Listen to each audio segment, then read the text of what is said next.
the lessons aren't about wealth or fame or working harder and harder. The clearest message that we get from this 75-year study is this: good relationships keep us happier and healthier, period. We've learned 3 big lessons about relationships. The first is that social connections are really good for us, and that loneliness kills. It turns out that people who are more socially connected to family, to friends, to community, are happier, they're physically healthier, and they live longer than people who are less well connected. And the experience of loneliness turns out to be toxic. People who are more isolated than they want to be from others find that they are less happy, their health declines earlier in midlife, their brain functioning declines sooner, and they live shorter lives than people who are not lonely. And the sad fact is that at any given time, more than 1 in 5 Americans will report that they're lonely. And we know that you can be lonely in a crowd and you can be lonely in a marriage. So the second big lesson that we learned is that it's not just the number of friends you have, and it's not whether or not you're in a committed relationship, but it's the quality of your close relationships that matters. It turns out that living in the midst of conflict is really bad for our health. High conflict marriages, for example, without much affection, turn out to be very bad for our health, perhaps worse than getting divorced. And living in the midst of good, warm relationships is protective. Once we had followed our men all the way into their 80s, we wanted to look back at them at midlife and to see if we could predict who was going to grow into a happy, healthy octogenarian and who wasn't. When we gathered together everything we knew about them at age 50, it wasn't their middle-aged cholesterol levels that predicted how they were going to grow old. It was how satisfied they were in their relationships. The people who were the most satisfied in their relationships at age 50 were the healthiest at age 80. And good, close relationships seem to buffer us from some of the slings and arrows of getting old. Our most happily partnered men and women reported in their 80s that on the days when they had more physical pain, their moods stayed just as happy. But the people who were in unhappy relationships, on the days when they reported more physical pain, it was magnified by more emotional pain.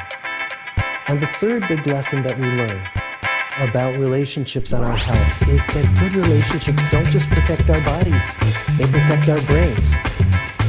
It turns out that being in a securely attached relationship to another person in your 80s is protected. That the people who are in relationships where they really feel that you count on the other person in times of need, those people's memories stay sharper longer. And the people in relationships where they feel they really can't count on the other one, those are the people who experience earlier memory decline. And those good relationships, they don't have to be smooth all the time. Some of our octogenarian couples could bicker with each other day in and day out. But as long as they felt that they could really count on the other when the going got tough, those arguments didn't take a toll on their memories. So, this message that good, close relationships are good for our health and well-being, this is wisdom that's as old as the hills. Why is this so hard to get and so easy to ignore? Well, we're human. What we'd really like is a quick fix, something we can get that'll make our lives good and keep them that way.